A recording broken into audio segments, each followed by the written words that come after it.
గురుభ్యో నమః. అందరికీ నమస్కారం. నవరాత్రుల గురించి ఇప్పుడు మనం మాట్లాడుకున్నాం. అయితే ఇక్కడ నవరాత్రి అంటే మనకు తెలిసినవి దసరా శరన్నవరాత్రులు మాత్రమే. ఎందుకు అంటే దక్షిణాదిలో చాలా మంది కేవలం దసరా సమయంలో వచ్చే నవరాత్రి ఉత్సవాల గురించి మాత్రమే తెలుసుకుని ఉంటారు. అప్పుడే అమ్మవారికి 9 రోజులు పూజా విధానం జరిపిస్తూ ఉంటారు. కానీ ఇప్పుడు మనం చెప్పుకోబోయే నవరాత్రులు మాఘమాసంలో వచ్చే నవరాత్రుల గురించి. మాఘమాసం అనేది 29వ తేదీ అమావాస్యతో పూర్తయి 30వ తారీఖు నుంచి ప్రారంభమవుతుంది మాఘమాసం. ఈ 30వ తారీఖు నుంచి అమ్మవారికి నవరాత్రి వేడుకలు చేస్తారు. ఈ నవరాత్రి వేడుకల విశిష్టత ఏంటి, ఈ పూజ అనే విధానం ఎలా జరుగుతుంది, ఎప్పటి వరకు ఈ పూజా కార్యక్రమాలు చేసుకోవచ్చు అనే విషయాల్ని ఈ వీడియోలో మనం తెలుసుకుందాం. అయితే ప్రతి సంవత్సరం కూడా 3 సార్లు నవరాత్రి వేడుకలు అనేది జరుగుతూ ఉంటాయి. అవి ఎప్పుడు జరుగుతాయంటే ముఖ్యంగా దక్షిణాదిలో అయితే మనందరికీ తెలిసి దేవి నవరాత్రులు అనేవి కేవలం దసరా సమయంలో మాత్రమే జరిగే 9 రోజుల గురించి అందరికీ తెలుసు. ప్రతి సంవత్సరంలో ఆశ్వయుజ మాసంలోనేమో శరన్నవరాత్రులు జరుగుతాయి. ఇక చైత్రంలో వచ్చేవి వసంత నవరాత్రులుగా పిలుస్తుంటారు. మరి మాఘమాసంలో వచ్చే వాటిని మాఘ గుప్త నవరాత్రులు అని అంటూ ఉంటారు. ఇప్పుడు నేను చెప్పబోయేది మాఘ గుప్త నవరాత్రుల గురించి. అయితే ఈ మాఘ గుప్త నవరాత్రుల్ని శ్యామల నవరాత్రులు అని కూడా అంటారు. ముఖ్యంగా ఈ పండుగని దక్షిణాదిలో కన్నా కూడా ఉత్తరాది వాళ్ళు, నార్త్ ఇండియన్స్ ఎక్కువగా చేస్తుంటారు. వాళ్ళకి ఈ నవరాత్రుల గురించి బాగా తెలుసు. అయితే ఈ మధ్య కాలంలో ఎక్కువగా పబ్లిసిటీ పెరిగిపోయింది, లేకపోతే ప్రతి ఒక్కళ్ళకి అన్నీ తెలిసే విధంగా అందుబాటులో సోషల్ మీడియా మాధ్యమాల ద్వారా విషయాలు తెలిసిపోతున్నాయి. కాబట్టి దక్షిణాదిలో కూడా ఈ పండుగని జరుపుకుంటూ ఉన్నారు. మరి దానిలో భాగంగా ఈ మాఘ గుప్త నవరాత్రులు అందరూ పాటిస్తున్నారు. కాబట్టి 2025 ఇప్పటికే స్టార్ట్ అయిపోయింది. కాబట్టి జనవరి 30వ తేదీ నుంచి ఫిబ్రవరి 7వ తేదీ వరకు ఈ మాఘ గుప్త నవరాత్రులు అనేవి జరుగుతూ ఉంటాయన్నమాట. నిజానికి అమ్మవారు అదే శక్తి స్వరూపిణి ఆరాధనకు ఈ 9 రోజులు రహస్య మార్గంలో సాధన చేస్తారని చెప్తారు. అందుకే వీటిని గుప్త నవరాత్రులు అని కూడా పిలవడాన్ని మనం గమనించవచ్చు.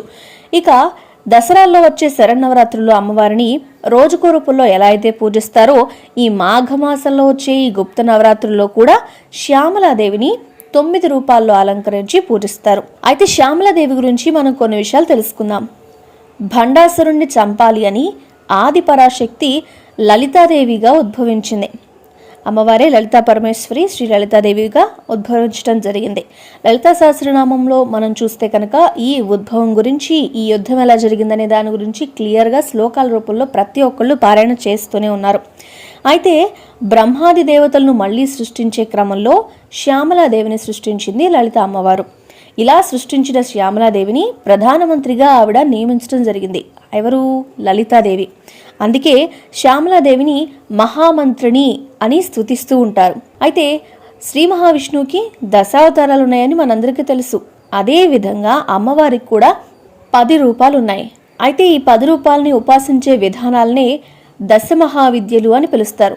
ఈ మధ్యనే దశమహావిద్యల గురించి ప్రతి ఒక్కళ్ళు కొంచెం వరకు విషయాలు తెలుసుకుంటూ ఉన్నారు. ఒకానొక సమయంలో ఇదంతా మరుగుపడిపోయిన విద్యగా, 19వ శతాబ్దంలో మాత్రమే వీటిని ఎక్కువగా ఉపయోగించారని, 13వ శతాబ్ద కాలంలో వీటిని దశమహావిద్యల ప్రాముఖ్యత చాలా ఎక్కువగా ఉండేది అని మన చరిత్రకారుల ద్వారా కొంతవరకు తెలుస్తున్న సమాచారం. అయితే మళ్ళీ దశమహావిద్యల ప్రాముఖ్యత ఈ మధ్య కాలంలో ప్రజల్లో తెలుస్తూ ఉంది. అయితే ఆ విద్యలు ఇహాన్ని పరాన్ని కూడా ఇస్తాయి అని చెప్తారు. కాబట్టే మహావిద్యలు అని అంటారు వీటిని. ఈ దశమహావిద్యల్లో అమ్మవారిని మాతంగి అని పిలుస్తారు కదా. హిమవంతుని స్నేహితుడైన మతంగముని తపస్సు చేస్తే ఆ తపస్సుకి సంతోషించిన శ్యామలాదేవి ఆయన కోరిన వరాన్ని ఇస్తూ తనకు కుమార్తెగా జన్మించింది. మతంగముని కుమార్తె కాబట్టి అమ్మవారిని మాతంగి అంటారు. ఆమె మాతంగి అయింది. లలితా సహస్రనామ స్తోత్రంలో శ్యామలాదేవి గురించి ప్రస్తావన 3 చోట్ల మనకి కనిపిస్తూ ఉంది. ఎక్కడెక్కడ అంటే గేయచక్ర రథారూఢ మంత్రిని పరిసేవిత, అదేవిధంగా 2వది మంత్రిని అంబ విరచిత విషంగ వధతోషిత, అది 2వది మంత్రిని న్యస్త రాజ్యదు, ఇది 3వది. ఇవన్నీ లలిత సహస్రనామం ఎవరైతే పారాయణ చేస్తారో వాళ్ళకి కనిపించే కొన్ని శ్లోకాల్లో ఉన్న లైన్లు. లలితాదేవికి కుడివైపున శ్యామలాదేవి ఉంటే ఎడమవైపున వారాహి అమ్మవారు కొలువై ఉంటారు. ఇచ్ఛాశక్తి లలితా త్రిపుర సుందరీదేవి, జ్ఞానశక్తి శ్యామలాదేవి, క్రియాశక్తి వారాహిదేవి. ఇలా ఆ ముగ్గురు అమ్మవార్ల రూపాలు ఉంటాయి అనేది మనం ఇక్కడ గమనించాలి. ఇచ్ఛాశక్తి, జ్ఞానశక్తి, క్రియాశక్తి. అందుకే లలితా సహస్రనామంలో కూడా ఈ 3 పదాల రూపంలో అమ్మవారిని పూజిస్తూ ఉంటారు.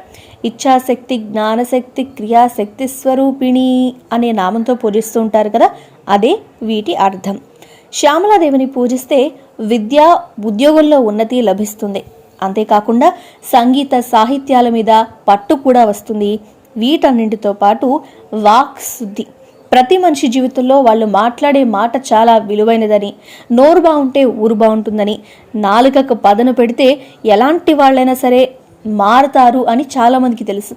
కానీ అది ఎలా వాడాలి అనేది ఖచ్చితంగా వ్యక్తిగత అభిప్రాయమో సమాజానికి ఉపయోగపడే విధంగానూ ఉండాలి.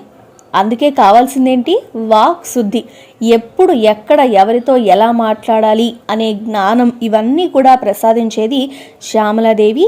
అదే మనం పిలుచుకునే మాతంగి అమ్మవారైనా సరే. కాబట్టి అమ్మవారిని పూజిస్తే విద్య, ఉద్యోగుల్లో ఉన్నతి, సంగీత సాహిత్యాల మీద పట్టు, అదేవిధంగా వాక్ శుద్ధి కూడా కలుగుతుంది అని చెప్తారు. మరి గుప్త నవరాత్రులు అయితే మొదలైపోయాయి కదా, అమ్మవారి 9 అలంకారాలు ఏముంటాయి అని అడిగితే జనవరి 30వ తేదీతో ఈ నవరాత్రులు అనేవి మొదలవుతున్నాయి. మొదటి రోజు అమ్మవారిని కాళికాదేవి రూపంలో అలంకరిస్తారు. ఇక జనవరి 31, ఇది రెండో రోజుగా త్రిపుర తారాదేవి రూపంలో అమ్మవారికి అలంకరణ చేస్తారు. ఆ విధంగానే అమ్మవారిని పూజిస్తారు. ఇక ఫిబ్రవరి 1వ తేదీన మూడో రోజు అవుతుంది. ఆ రోజు సుందరీదేవిగా అమ్మవారిని అలంకరణ చేస్తారు. ఫిబ్రవరి 2వ తేదీ అంటే 4వ రోజు భువనేశ్వరి దేవిగా అమ్మవారికి అలంకరణ చేసి పూజిస్తారు. ఫిబ్రవరి 3వ తేదీ 5వ రోజు మాతా చిత్రమాత త్రిపురదేవిగా అమ్మవారిని కొలుస్తారు. ఫిబ్రవరి 4వ తేదీ 6వ రోజు భైరవి దేవిగా అమ్మవారికి అలంకరణ చేసి పూజిస్తారు. ఇక ఫిబ్రవరి 5వ తేదీ 7వ రోజు అవుతుంది. మధుమతి దేవిగా అమ్మవారిని అలంకరించి పూజిస్తారు. ఫిబ్రవరి 6వ తేదీ 8వ రోజు మాతా బగళముఖిగా అమ్మవారిని అలంకరించి పూజిస్తారు. ఇక చివరిది ఫిబ్రవరి 7వ తేదీ, ఇదే 9వ రోజు అమ్మవారికి మాతంగి కమలాదేవి రూపంలో అలంకరణ చేస్తారు. ఇంతేకాకుండా మొదటి నుంచి చివరికి ఈ జనవరి 31వ తేదీ నుంచి ఫిబ్రవరి 7వ తేదీ వరకు అమ్మవారిని మన దక్షిణ భారతదేశంలో ఎలా కొలుస్తారు అంటే ఎప్పుడు కొలిచినట్టుగా ఈ నవరాత్రులను కూడా అలాగే చేసుకుంటారు. అలా అమ్మవారిని వరుసగా మనం చూసుకున్నట్లయితే ఏ అలంకరణలు అంటే జనవరి 31 నుంచి 7వ తేదీ వరకు చూస్తే శైలపుత్రి, బ్రహ్మచారిణి, చంద్రఘంట, కూష్మాండ, స్కందమాత, శక్తి, కాత్యాయని, మహాగౌరి, ఇలా ఈ నవరాత్రుల్లో అమ్మవారిని పూజించడం జరుగుతుంది. ఇక ఇవే అవతారాలు కొన్ని ప్రాంతాల్లో ఎలా పూజిస్తారు అమ్మవారిని అనేది ఒకసారి మనం గమనిస్తే తారాదేవి, కాళీదేవి, లలితాదేవి, భువనేశ్వరీదేవి, దేవత త్రిపుర భైరవి, చిన్నమస్తాదేవి, ధూమావతి, బగళముఖి, మాతంగి, ఇలా అమ్మవారిని అలంకారాలతో ఈ 9 రోజులు నవరాత్రులు పూజలు చేయడం జరుగుతుంది. ముఖ్యంగా ఉత్తర భారత రాష్ట్రాలైన పంజాబ్, హర్యానా, హిమాచల్ ప్రదేశ్, ఉత్తరప్రదేశ్, ఉత్తరాఖండ్లో ఈ మాఘ గుప్త నవరాత్రులకు అత్యంత ప్రాముఖ్యత ఉంది. వాళ్ళు ఈ నవరాత్రుల్ని అత్యంత ఘనంగా జరుపుకుంటారు అనే విషయం అయితే మాత్రం మనం తెలుసుకోవాలి.